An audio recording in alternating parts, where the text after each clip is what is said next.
Dans la petite ville balnéaire de Sète, que les téléspectateurs de Demain nous appartient connaissent désormais presque comme leur propre quartier, l'été bat son plein. Les cigales chantent dans les pins, les voiliers oscillent doucement sur leur turquoise et les terrasses sont pleines de vie. Pourtant, derrière cette carte postale ensoleillée, l'épisode 1983, diffusé le 9 juillet 2025 sur TF1, s'ouvre sur un climat bien plus pesant. C'est un de ces épisodes charnières où les trajectoires se croisent, les secrets s'alourdissent et les sentiments refont surface comme des vagues que l'on croyait oubliées. Un épisode qui, sous couvert de quotidien, avance masqué, prêt à bouleverser la vie des personnages. Tout commence entre quatre murs, dans un lieu aussi froid qu'impersonnel, le parloir. C'est là que François Lehaut, figure discrète mais ô combien marquée par les aléas de l'amour, attend fébrilement. Il va revoir Soisic. Ils se sont aimés, puis perdus, blessés, retrouvés. Mais aujourd'hui, les circonstances sont dramatiques. Soisic est incarcéré, mêlé à une affaire encore obscure, et ce face-à-face prend une dimension quasi irréelle. Quand elle entre dans la pièce, le silence est presque sacré. François, les mains moites, la regarde s'asseoir de l'autre côté de la vitre. Il n'y a plus de barrière que celle du plexiglas, mais dans leur regard, on sent déjà les mots qui brûlent les lèvres. Ce parloir devient alors un théâtre d'intimité, un espace suspendu où se joue peut-être une seconde chance. En parallèle, le scénario plante d'autres fils narratifs, chacun riche en tension et en enjeux. Charles Guilbert, jeune homme tourmenté, se retrouve dans une position délicate. Il reconnaît la victime retrouvée morte en mer, mais il choisit de le taire à la police. Pourquoi ce silence ? Pour se protéger ? Pour protéger quelqu'un ? Ce choix, que l'on devine lourd, jette sur lui une ombre inquiétante. D'autant que le corps découvert a été poignardé avant d'être dévoré par un requin, détail glaçant qui intrigue autant qu'il effraie. L'équipe de la police scientifique est formelle. La plaie est antérieure à la morsure. Le meurtre est donc évident. Mais qui, à Sète, aurait pu commettre l'irréparable et pourquoi ? Dans cet entrelac de drames personnels et d'enquêtes criminelles, une autre figure tente de garder la tête hors de l'eau. Adam, jeune homme à la fois fragile et déterminé, il refuse de se résigner à la situation de sa mère, placée en détention provisoire. Il sillonne les rues de Sète, téléphone à la main, sollicitant avocats et magistrats, à la recherche de la moindre faille juridique qui pourrait faire libérer sa mère. Sa douleur est palpable, et sa rage contenue donne au personnage une densité rare.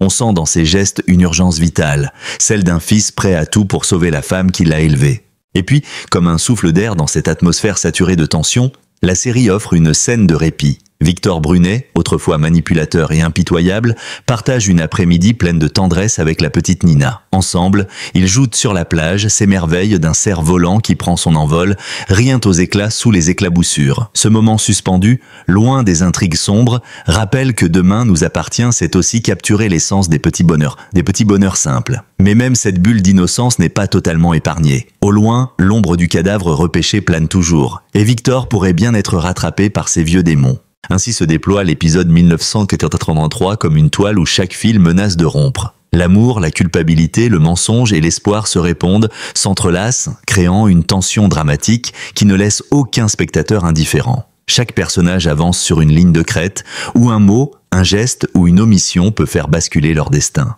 Et au centre de tout cela, cette question lancinante, le passé peut-il vraiment rester enterré ou finira-t-il toujours par remonter à la surface comme un corps dans les eaux troubles de la Méditerranée ? Dans le silence pesant du parloir, le temps semble suspendu. Entre François et Soisic, il n'y a qu'une vitre, un combiné et surtout des années d'émotions inexprimées. Ce face-à-face n'est pas le premier, mais il est différent. Il y a dans les yeux de Soisic une lueur incandescente, presque douloureuse, celle d'une femme qui porte encore le poids d'un amour inachevé. François, lui, est bouleversé. Sa mâchoire se contracte, son regard fuit un instant avant de se reposer sur elle. Il n'est pas seulement ému, il est en état de choc intérieur. Ce qu'il s'apprête à entendre va fissurer les certitudes qu'il avait patiemment reconstruites.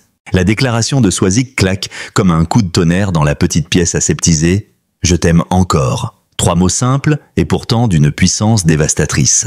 François a l'impression que l'air lui manque. Dans sa mémoire affluent les souvenirs qu'il croyait ensevelis. Les promenades sur les quais de Sète, les confidences chuchotées au creux de l'oreille, leurs disputes passionnées, les réconciliations pleines de tendresse. Leur histoire n'a jamais vraiment été terminée, elle a été mise entre parenthèses, suspendue par les circonstances, la peur, la routine, les blessures non pensées. Soisic pourtant ne pleure pas. Elle dit ces mots avec calme, presque avec lucidité. Elle sait que cette révélation peut tout changer, ou rien du tout. Elle ne cherche pas à manipuler, ni à séduire. C'est une vérité qu'elle ne pouvait plus taire. Derrière les barreaux, elle a compris que certaines émotions, enfouies trop longtemps, finissent par pourrir l'âme.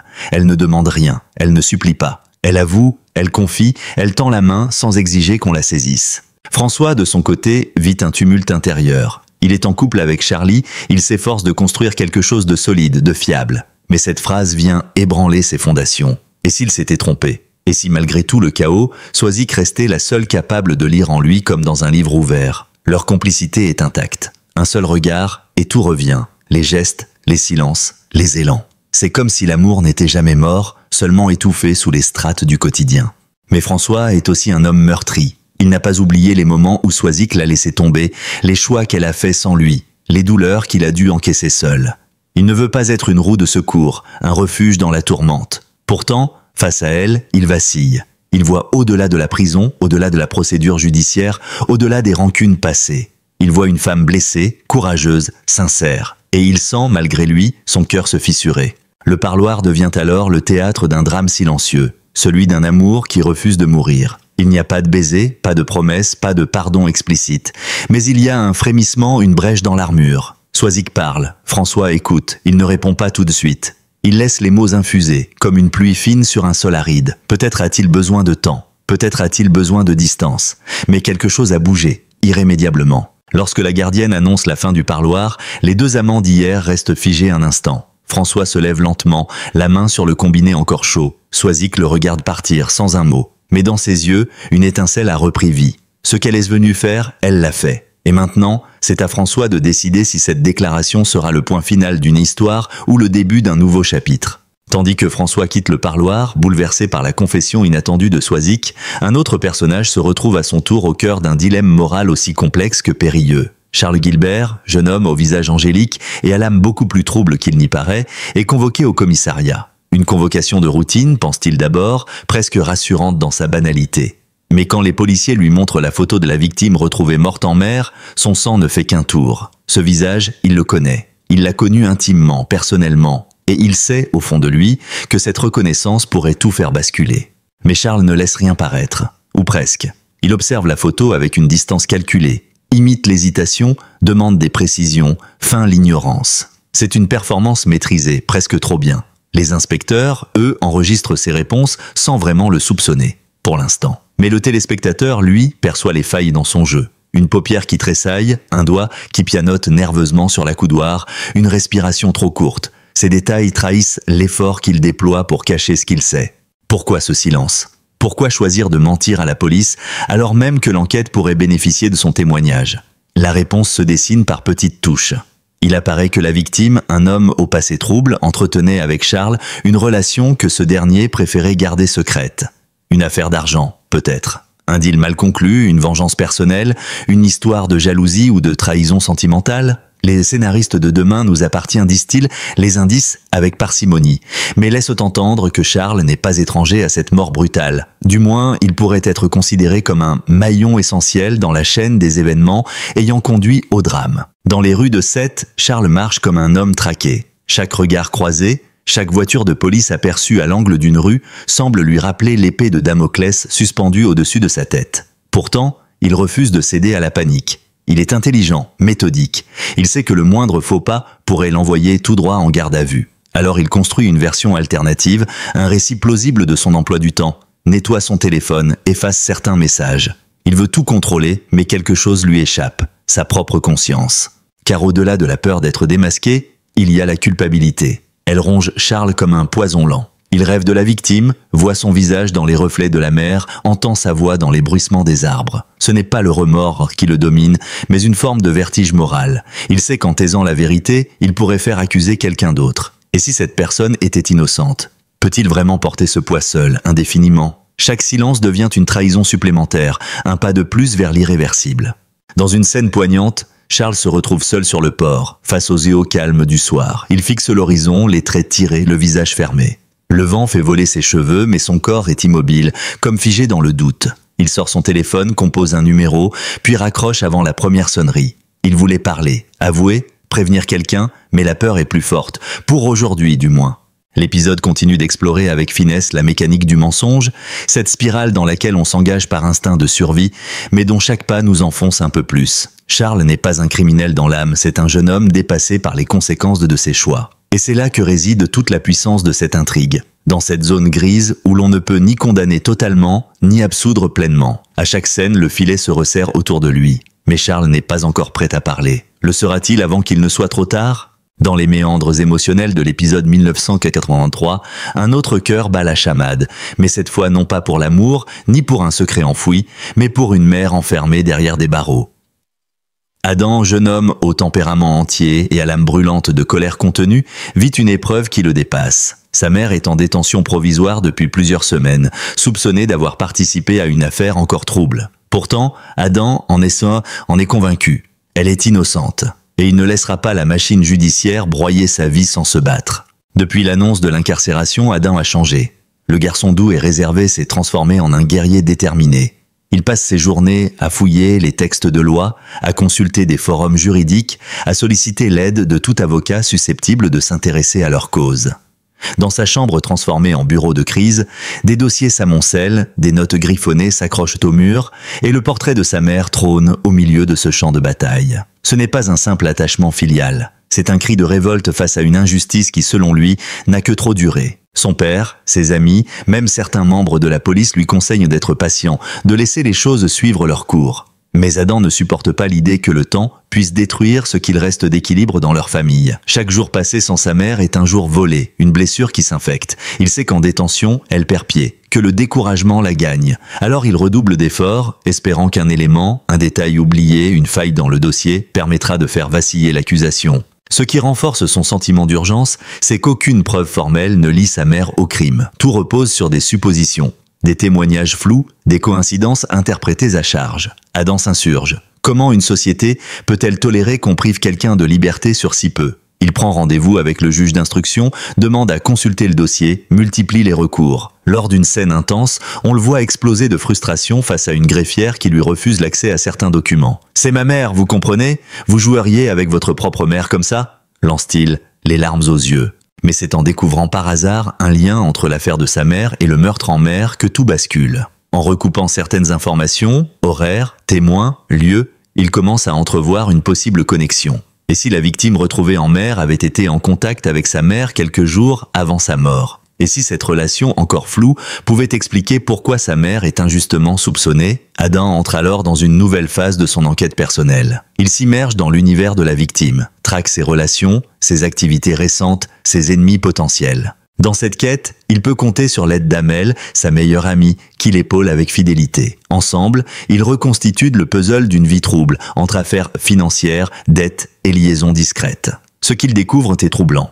Plusieurs personnes avaient intérêt à faire disparaître la victime. Des pistes apparaissent, mais il leur manque encore la preuve irréfutable, celle qui permettrait de rediriger l'enquête et d'innocenter sa mère. Dans une scène poignante, Adam lui rend visite au parloir. Il lui montre ses notes, ses hypothèses. Elle l'écoute, émue, mais lui rappelle qu'il ne peut pas tout porter seul. Pourtant, c'est elle qui, à ce moment-là, semble lui redonner la force qu'il commence à perdre. Elle lui dit qu'elle croit en lui, qu'il est sa plus grande fierté, et que quel que soit le verdict, elle n'oubliera jamais ce qu'il a tenté de faire pour elle.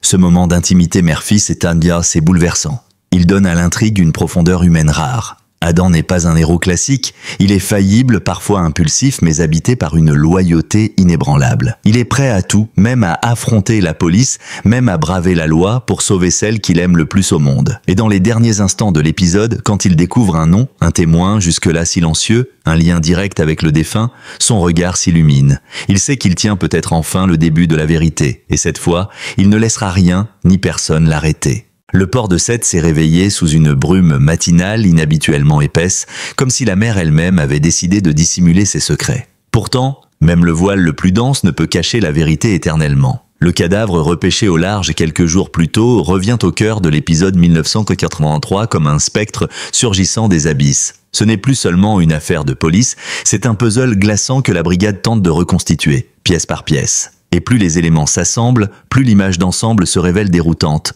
et macabre. Ce que les enquêteurs pensaient d'abord être un simple accident maritime, un corps mutilé, probablement victime d'un requin, prend une tournure bien plus sombre. L'autopsie vient de livrer son verdict. La victime a été poignardée. Et le coup de couteau a été porté avant la morsure du squale. Ce détail change tout. Le requin n'a fait que dévorer un cadavre déjà sans vie. La mer, loin de dissimuler un accident naturel, a été utilisée comme une scène de crime. Le sang, l'eau salée, les courants. Un environnement idéal pour brouiller les pistes, mais pas assez pour tromper les légistes. La plaie est nette, profonde, précise. L'arme utilisée semble être un couteau de pêcheur, long, à lame fine. Le genre que l'on trouve facilement dans les cabanes du port ou dans les équipements de plaisance. Dès lors, la liste des suspects potentiels s'allonge. Marins, amateurs de pêche, habitués des criers. La police s'attelle à interroger les professionnels du coin, à vérifier les mouvements des bateaux, à consulter les caméras portuaires. Mais à 7, le silence est souvent plus épais que les murs. Chacun protège ses secrets, ses proches, ses affaires. L'omerta règne. Parmi les hypothèses évoquées, une intrigue prend forme. La victime, un homme d'une quarantaine d'années, travaillait dans l'import-export maritime, un secteur opaque où se croisent magouilles, tricheries douanières et règlements de comptes économiques. Plusieurs témoins affirment qu'il avait récemment des tensions avec des partenaires venus de l'étranger. D'autres évoquent une relation conflictuelle avec une femme locale. La police ignore encore si le mobile du meurtre est d'ordre financier, sentimental ou les deux. Mais une découverte vient tout faire basculer. Une trace de sang, retrouvée dans un Zodiac abandonné à proximité de la zone de découverte du corps. Le sang ne correspond pas uniquement à celui de la victime. Il y a un second ADN, non identifié pour le moment. Peut-être celui de l'agresseur, ou d'un témoin. Cette nouvelle pièce vient perturber l'équilibre fragile de l'enquête. D'autant plus que Charles, que l'on sait lié à la victime, commence à attirer les soupçons de certains policiers, notamment Karim, dont l'instinct ne trompe jamais. En parallèle, les enquêteurs doivent faire face à une pression médiatique croissante. Le fait que le corps ait été en partie dévoré par un requin donne à l'affaire une aura quasi mythologique. Les journalistes s'en emparent avec avidité. La population, fascinée autant qu'horrifiée, s'interroge. Certains accusent la mairie de ne pas sécuriser les plages, d'autres parlent déjà de trafic ou de vengeance mafieuse. L'enquête avance, mais chaque indice semble ouvrir plus de questions que de réponses. Et au cœur de tout cela, un détail continue de hanter les esprits. Pourquoi l'assassin a-t-il jeté le corps à la mer? Était-ce pour le faire disparaître? Pour donner le change? Ou bien était-ce un message? Une mise en scène macabre destinée à frapper les esprits. La mer, dans toute son immensité, devient ici complice involontaire d'un meurtre prémédité. Elle a porté, dissimulé, transformé le corps. Mais elle l'a aussi recraché, comme si elle refusait de garder ce fardeau. Dans une dernière scène pesante de tension, Aurore et Karim examinent les images d'une caméra de surveillance située à la sortie du port. On y voit un Zodiac, de nuit, filer vers le large. À bord, 2 silhouettes. L'une d'elles pourrait bien être Charles. Mais l'image est floue, insuffisante pour accuser. Pourtant, une certitude s'impose. Le crime a été pensé, orchestré. Et quelque part, à 7, celui qui a levé la main sur la victime est encore libre. Et il le sait. Dans le tumulte des enquêtes, des amours blessés et des silences pesants, demain nous appartient 7 aussi ménager des respirations. Des moments de tendresse qui, sans annuler la noirceur environnante, viennent la contrebalancer. Dans l'épisode 1983, cette bulle de douceur prend les traits de Victor Brunet et de la petite Nina, réunis pour une après-midi que rien ne semblait devoir troubler. Et pourtant, même sous le ciel bleu de 7, les ombres continuent de rôder. Victor, ancien homme d'affaires, au passé sulfureux, a connu bien des rédemptions. Tour à tour manipulateur, redouté puis marginalisé, il se réinvente aujourd'hui dans un rôle qu'il n'aurait jamais imaginé endosser, celui de tuteur attentionné. Nina, malicieuse et vive, illumine son quotidien d'une fraîcheur qu'il croyait perdue à jamais. Sur la plage, entre 2 éclats de rire, ils construisent un château de sable. Une scène anodine, presque banale, mais qui contient une densité émotionnelle rare. Cette parenthèse n'est pas seulement attendrissante, elle est aussi symbolique. Pour Victor, Nina est bien plus qu'une enfant à protéger. Elle est le miroir de ce qu'il aurait pu être s'il avait grandi dans un monde plus tendre, plus juste. Elle lui rappelle que l'innocence existe encore, que le pardon est possible et qu'on peut changer. En la regardant courir dans les vagues, il se surprend à sourire, sincèrement. Il oublie un instant les trahisons, les regrets, les secrets. Mais le répit est de courte durée. Un appel d'Aurore vient troubler ce moment d'harmonie. D'une voix grave, elle lui annonce que la police explore désormais la piste de ses anciennes affaires. En effet, la victime retrouvée en mer aurait été en lien indirect avec l'un des anciens partenaires commerciaux de Victor. Ce dernier, jadis au cœur de réseaux économiques douteux, sait très bien que certaines casseroles finissent toujours par ressurgir. Il raccroche, le regard soudain assombri. Le contraste est brutal. D'un côté, Nina rit encore, le visage couvert de sable, lui tendant une pelle en plastique pour l'aider à finir leur forteresse. De l'autre, Victor se fige, rattrapé par ses démons. Cette dualité est au cœur de l'épisode. La paix intérieure n'est jamais acquise, surtout lorsque les fantômes du passé n'ont pas été entièrement exorcisés. Il sait que s'il est convoqué, il devra se justifier pour prouver qu'il n'a plus rien à cacher. Mais dans une ville comme Sète, les rumeurs vont vite, et la moindre faille peut suffire à vous engloutir. Le montage final de l'épisode vient entrelacer toutes ces trajectoires, dans une séquence d'une grande intensité. François quitte le commissariat, le regard vide, perdu entre deux femmes, entre deux vérités. Charles, lui, est assis sur un banc, les doigts crispés autour d'un portable qu'il n'ose pas utiliser. Adam, quant à lui, entre dans un bureau d'archives, déterminé à retrouver un témoin clé. Le corps mutilé repose à la morgue comme une énigme à moitié résolue. Et Victor, en silence, observe Nina qui lui tend la main. Il la prend, lentement. Un geste simple mais qui dit tout. Malgré la menace qui monte, il choisit encore la lumière. Le générique s'annonce, mais l'épisode laisse un arrière-goût d'inachevé. Tous les personnages avancent sur un fil tendu au-dessus du vide. Les vérités éclateront-elles? Les silences seront-ils brisés à temps? Et surtout, que se passera-t-il quand les liens entre toutes ces intrigues se révéleront plus étroits qu'on ne le croit? Avec cet épisode 1983, Demain nous appartient confirme sa maîtrise de l'équilibre entre émotion et suspense. En entrelaçant drame amoureux, enquête criminelle, tension psychologique et douceur familiale, la série continue de captiver. Et elle le fait avec une écriture subtile, des personnages humains et cette capacité rare à faire de chaque regard, chaque silence, un moment de télévision inoubliable. Merci d'avoir regardé cette vidéo jusqu'à la fin. Votre soutien compte énormément pour nous. Si vous avez apprécié le contenu, n'hésitez pas à vous abonner à notre chaîne pour ne rien manquer des prochains épisodes, résumés ou analyses exclusives. Nous publions régulièrement des vidéos sur vos séries préférées, alors activez la cloche pour être notifié en premier. Laissez-nous un commentaire pour partager vos impressions, vos théories ou vos moments forts de l'épisode.